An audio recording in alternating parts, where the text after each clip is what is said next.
संस्कृति को बचाने वाले, संरक्षण करने वाले कौन लोग हैं? उस भारतीय संस्कृति और संरक्षण बचाने करने वाले लोग जनजाति समाज के लोग ही थे। उनकी क्योंकि उन्होंने गांव में जो जल जंगल और जमीन की रक्षा करते थे, उनके छोटे छोटे ग्रामों में जो धर्म पताका लेकर के उन्होंने, चाहे आपने देखा होगा हमारे क्षेत्र में महाराणा प्रताप के साथ राणा पूजा भील ने कंधे से कंधे मिला करके इस जनजाति संस्कृति, इस भाग भूमि की रक्षा के लिए हल्दी घाटी के युद्ध को विजय प्राप्त की। और वो गुरुला युद्ध के लिए, यानी कि हिंदुस्तान में अगर देखा जाए तो जहाँ भी जनजाति समाज रहा है उस क्षेत्र में कभी भी अंग्रेज अपनी संस्कृति को, अपने मान बिंदु को, इनको जनजाति समाज की संस्कृति को तोड़ नहीं सके। ऐसे ही जब देश की आजादी का आंदोलन चल रहा था और जब सबसे पहले तिलक मांझी ने 1785 में बिहार में जब अपना आंदोलन शुरू किया, क्योंकि यह आंदोलन किसने शुरू किया था कि अंग्रेजों ने जनजाति समाज को अपराधी घोषित किया था। जो क्योंकि फॉरेस्ट एक्ट 1785 उन्होंने जब फॉरेस्ट एक्ट लागू किया, उस एक्ट के माध्यम से जनजाति समाज को एक अपराधी क्योंकि वो जंगल में रहते थे और जंगल में रह के अपनी संस्कृति, अपने पालन पोषण करते थे, उसको उनका लकड़ी को काटने के लिए उन्होंने एक अपराध कानून घोषित कर दिया। तो उस अपराध कानून के माध्यम से उन्होंने वहां से शुरुआत की और जनजाति की जमीनों पर कब्जा करना शुरू किया। तिलक मांझी हो और चाहे देवी अहिल्याबाई हो, चाहे माँ दुर्गावती हो, चाहे भीमा नायक हो, ऐसे अनगिनत जनजाति समाज के महापुरुषों ने देश की रक्षा के लिए हमेशा संघर्ष किया और देश की रक्षा के लिए, भारत भूमि की रक्षा के लिए, सनातन हिंदू संस्कृति की रक्षा के लिए उन्होंने अपने प्राणों की न्यौछावर किया। ऐसे ही महापुरुष बिरसा मुंडा भगवान, जो हम पूरे देश भर में 16-15 नवंबर को उनके जन्मदिन पर मनाने के लिए यहाँ एकत्रित हुए हैं। आपको बताते हुए हर्ष का विषय होगा, बिरसा मुंडा अपने 25 साल की आयु में, मात्र 25 साल की आयु में बिरसा मुंडा ने पूरे देश भर में एक ऐसी अलग जगाई। उस अलग जगाने के माध्यम से आज हम सब लोग एक देश में अगर भगवान का, किसी के आगे भगवान अगर नाम दिया गया है तो भगवान बिरसा मुंडा, किसी भी महापुरुष के आगे भगवान का नाम अगर है तो भगवान बिरसा मुंडा। मात्र 25 वर्ष की आयु में भगवान बिरसा मुंडा ने अपने शौर्य और शक्ति के माध्यम से पूरे, क्योंकि एक गरीब परिवार में जन्म लेके भेड़ बकरियां चलाने वाला, गाय चलाने वाला बिरसा मुंडा, जब बिरसा मुंडा जंगलों में अपने गाय और भेड़ बकरी चलाने जाता था तो वहां जाकर वो एक जमीन पे, मिट्टी पे मूर्ति बना देता था और उस मूर्ति बनाने से लोग देखते थे, वो घूमने जाते थे, लोग देखते थे ये मूर्ति किसने बनाई, तो भगवान बिरसा ने बनाई। तो लोग कहने लगे कि मुंडा परिवार में एक भगवान पैदा होगा, ऐसी भविष्यवाणी हुई और वह भगवान बिरसा मुंडा। फिर वो एक जयपाल नाग नाम के एक शिक्षक से संपर्क में आए और उस शिक्षक ने उन्हें अपनी प्रारंभिक शिक्षा दी। इसके बाद उनकी जो शिक्षा थी, उनकी बुद्धिमत्ता थी, उस बुद्धिमत्ता के आधार पर उसने उनको राय दी कि एक जर्मन मिशन स्कूल वहां प्रवेश दिया जाए। तो जर्मन मिशन स्कूल में वह परस ऐसे लोगों को ही दिया जाता था जो ईसाई धर्म स्वीकार करता था। तो बिरसा के परिवार ने ईसाई धर्म स्वीकार किया। लेकिन जब जर्मन स्कूल में जब भगवान बिरसा ने अपनी शिक्षा ग्रहण की, तो जब शिक्षा ग्रहण करते हुए वहाँ क्या हुआ कि जब छोटी लगता था भगवान बिरसा मुंडा, तो उन्होंने जर्मन मिशनरी वालों ने उस भगवान बिरसा मुंडा की छोटी को और जेलों को काट दिया।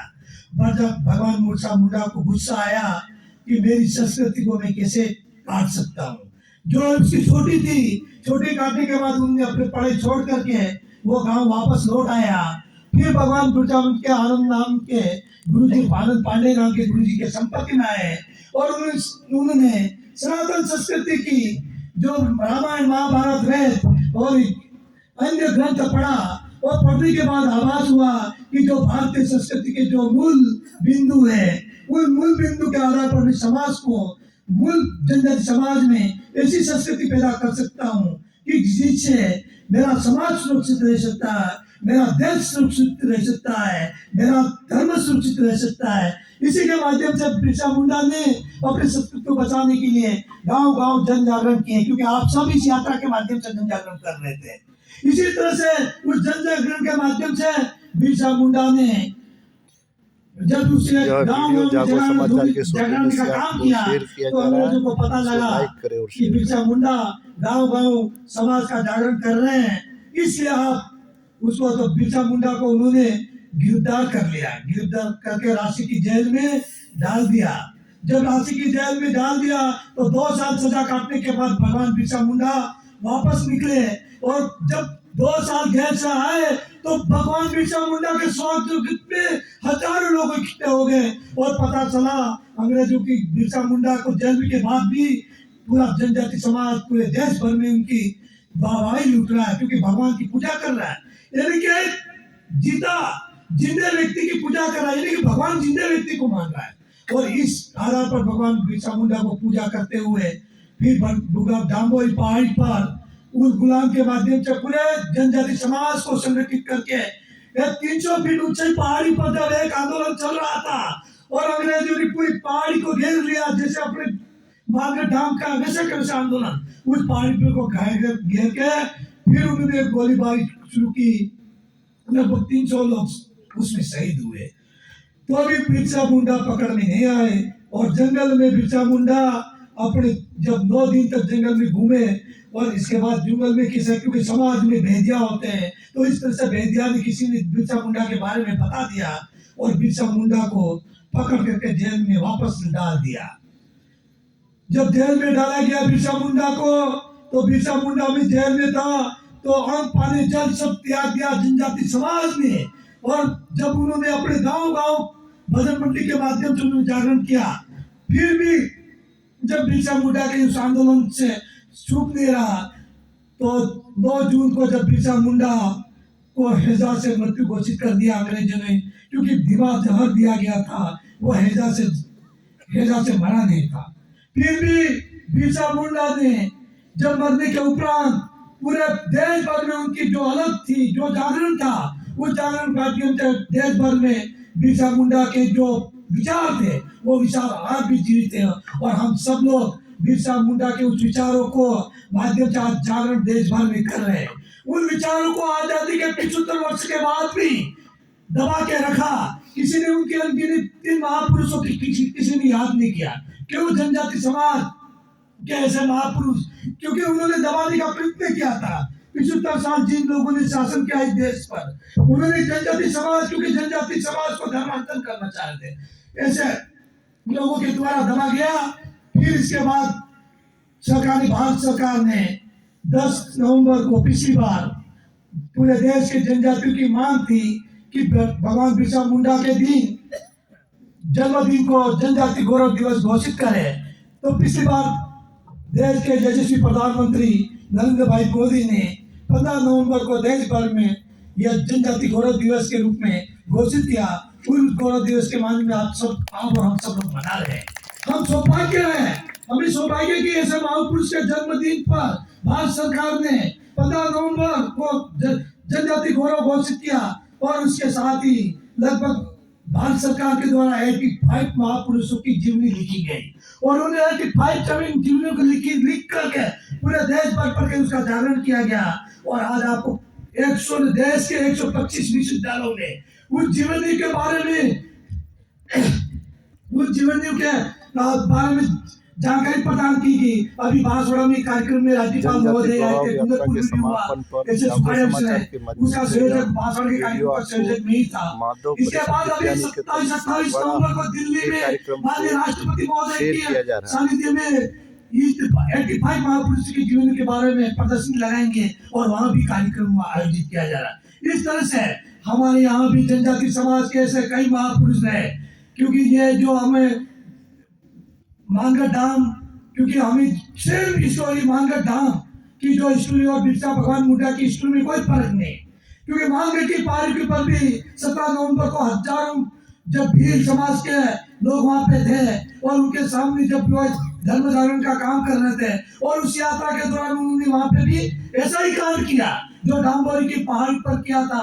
वैसा का वैसे हमारे भील समाज की संस्कृति पर आघात पहुंचाने के लिए हम सब समाज के भील समाज के लोग हमारी संस्कृति जो सनातन संस्कृति है उसके रक्षक है। और आज भी है समाज में ये जो भजन मंडी चल रही है, उन भजन मंडी में इन भजनों में यही है कि समाज का जागरण के माध्यम से आज हमारे समाज में हमारे समाज के लोग ही क्षेत्र में ऐसे वातावरण निर्माण कर रहा है। केवल 2 लाइनें पढ़ के समाज में कानून की बात करते हैं, कानून की एबीसीडी नहीं है पता उनको, लेकिन 5वीं यूनिवर्सिटी के नाम से समाज में ऐसा भ्रम पैदा कर रहे हैं कि उनको जो 5वीं यूनिवर्सिटी जब देश की आजादी के 75 वर्ष के बाद जब 85 में 5वीं यूनिवर्सिटी के बारे में जब 85 में शुरुआत हुई और भैर सिंह की सरकार ने उसको लागू किया और पैसा एक्ट मान्य दिलीप सिंह की भुरिया जी कमेटी ने पैसा एक्ट लागू हुआ है। ये लोग कहते हैं कि पैसा एक्ट लागू है, जब पैसा एक्ट जमीन पर लागू है, जब ये तो व्यवस्था का काम है। तो इस तरह से भ्रम पैदा करके समाज में इस तरह से भ्रम पैदा करके समाज में जाति के नाम से आप समाज में भ्रम पैदा है। ऐसे लोगों से सावधान है, क्योंकि हमारे संत महात्मा ने हमारे जितने भी महापुरुष हुए सब ने जनजाति समाज के महापुरुष भगवान ध्वज के लिए ही लड़े। जनजाति महापुरुष जितने भी लड़े हैं वो सनातन हिंदू संस्कृति के लिए अपना बलिदान दिया है, अपने सनातन संस्कृति के बचाने के लिए लड़ा है। इन्हें भले हम कम बैठे होंगे लेकिन आप 1000 की संख्या में आपके पीछे संख्या है, क्योंकि जो अच्छा काम करते हैं उनके पीछे काम। माता सबरी एक बार उदाहरण देता हूँ। एक बार भगवान राम माता सबरी के पास गए। जब भगवान राम अपने वनवास काट रहे थे, माँ सबरी के पास गए और माँ सबरी ने कहा, राम तू तो रावण को मारने के लिए मेरे पास आया। माँ सबरी ने कहा, भगवान राम ने माँ सबरी को कहा कि माता मैं आपके पास रावण को मारने नहीं आया हूँ, मैं आपके पास आया हूँ सनातन हिंदू संस्कृति सनातन संस्कृति के लिए जब कोई आघात पहुंचाएगा तो उस वक्त ये जो मैं आया हूँ वो पुस्तकों में मिलेगा, समाज में मिलेगा। ये क्योंकि भगवान राम माँ सबरी के पास गया था। लोग कहेंगे भगवान राम सबरी के पास जाके जो झूठे बेर खाए थे, यानी कि जो भगवान माने सीधे, तो ये मेरा इतिहास पता लगेगा। अगर इसको रावण को मारना था तो रावण को तो लक्ष्मण अपने बाण से ही मार सकता था, लेकिन माता मैं आपके पास नहीं आया था रावण को मारने, मैं तो आया था सनातन संस्कृति के बारे में अगर कोई आघात करे तो उस संस्कृति के बारे में अगर कोई आक्षेप लगाए कि भगवान राम कभी पैदा हुआ ही नहीं था, जनजाति समाज कभी हिंदू था ही नहीं, तो पता लगे उन लोगों को कि भगवान राम के पास जब माँ सबरी ने झूठे बेर खिलाए थे, इसलिए मैं आया हूँ आपके पास। उस संस्कृति के बारे में जानकारी पता लगे, कोई मिटा नहीं सके। इस तरह से भगवान राम की माँ सबरी के पास गए। ऐसे महाभारत काल में, रामायण के काल में सभी ये सब जनजाति समाज हमेशा जुड़ा रहा सनातन हिंदू संस्कृति के साथ। आज भी सनातन हिंदू संस्कृति के साथ जनजाति समाज जुड़ा हुआ है। उस संस्कृति को कोई मिटा ही नहीं सकता, क्योंकि लोग भ्रम पैदा करेंगे अपने स्वार्थों के लिए। लेकिन भारत की संस्कृति, भारत की सनातन संस्कृति और जनजाति संस्कृति ही सनातन संस्कृति का अंग है। अगर जनजाति संस्कृति खत्म हो जाए तो भारत की संस्कृति बचती ही नहीं है। जनजाति संस्कृति के बिना हिंदू संस्कृति रह ही नहीं सकती। हिंदू संस्कृति का बिन अंग है जनजाति संस्कृति। तो मित्रों, जनजाति संस्कृति की बचाने के लिए हम सबको संगठित होकर कार्य करने हैं। भगवान बिरसा मुंडा को याद करना है, तिलक मांझी को याद करना है, रानी दुर्गावती को याद करना है, देवी एजा माँ को याद करना है, मावजी महाराज को याद, सती सुरलाल दास को याद करना है। ये सब जितने भी महापुरुष हुए हैं, इन सब ने जनजाति संस्कृति भारतीय संस्कृति को बचाने के लिए अपना बलिदान दिया। अंग्रेजों ने इस देश पर शासन किया जनजाति संस्कृति को मिटाने। बिरसा मुंडा ने एक नारा दिया था, आपको बताता हूँ, अबुआ देशम अबुआ राज, हमारा राज हमारा देश, हमारी संस्कृति हमारी धर्म, सब देश सब धर्म सब वस्तु, यानी कि जो हमारी देश में हमारी पैदा की हुई वस्तु को हमको उसको पालन करना है। उन्होंने बिरसा मुंडा, और अगर दोनों की हम समानता, गोविंद गुरु और बिरसा मुंडा की समानता देखेंगे तो गोविंद गुरु ने भी गौ रक्षा के लिए काम किया था, दूरी जागरण का काम किया था। सनातन धर्म की रक्षा का काम किया था, तो वैसे कैसे भगवान बिरसा मुंडा ने भी बहुत रक्षा का लिए धूनी जागरण के लिए काम किया, सनातन संस्कृति यानी कि समानता, सभी समानता। क्योंकि जो 1885 में जो भगवान बिरसा मुंडा पैदा हुआ और 1900 की संस्कृति में गोविंद गुरु में काफी समानता थी। तो यानी कि जो गोविंद गुरु ने जो आंदोलन शुरू किया, उस आंदोलन को जितने भी हमारा महापुरुष पैदा हुए, उन सब ने महापुरुषों ने उस आंदोलन को जागृत किया और इन महापुरुषों के माध्यम से आज सनातन संस्कृति आज भी जीवित है और किसी की ताकत ने उस संस्कृति को मिटा सकता है। हम सब लोग उस संस्कृति के रक्षण के लिए, संरक्षण के लिए हम तन मन धन पूर्वक इस समाज को, भील समाज को जगाने के लिए आगे आएंगे। क्योंकि राजनीति वाले अपना काम करते रहेंगे, लेकिन हमारी जिम्मेदारी है कि उस संस्कृति की रक्षा करना हमारा परम कर्तव्य है। और उस संस्कृति के लिए अपन सब मिलकर जनजाति क्षेत्र में ऐसे जो काले अंग्रेज जो घूम रहे हैं हमारे क्षेत्र में, उन सब अंग्रेजों को ये कुछ समय के लिए है, ज्यादा दिन टिकने वाले नहीं, हम सिर्फ सब मिलकर उनके खत्म करेंगे। और हमारी सबकी जिम्मेदारी है कि हमें आवाज बनना पड़ेगा समाज की, क्योंकि समाज का जितना भी जागरण हमको करना पड़ेगा और उस जागरण के माध्यम से हमको सनातन संस्कृति की रक्षा अगर करेंगे तो निश्चित ही समाज के ऊपर कोई आघात नहीं पहुंचेगा। इसी विचार के साथ भगवान बिरसा मुंडा की जय, भारत माता की जय, माता की जय, वंदे मातरम, वंदे मातरम, वंदे। मातरम। मुझे जाना है प्रतापपुर, इसलिए मैं निकलूंगा, आपसे क्षमा मांगना चाहता हूँ। सबको जय गुरु, राम राम। यह वीडियो आपको जागो समाचार के सौजन्य से शेयर किया जा रहा है। इसको लाइक करें और शेयर करें। धन्यवाद। जय हिंद, जय भारत, वंदे मातरम।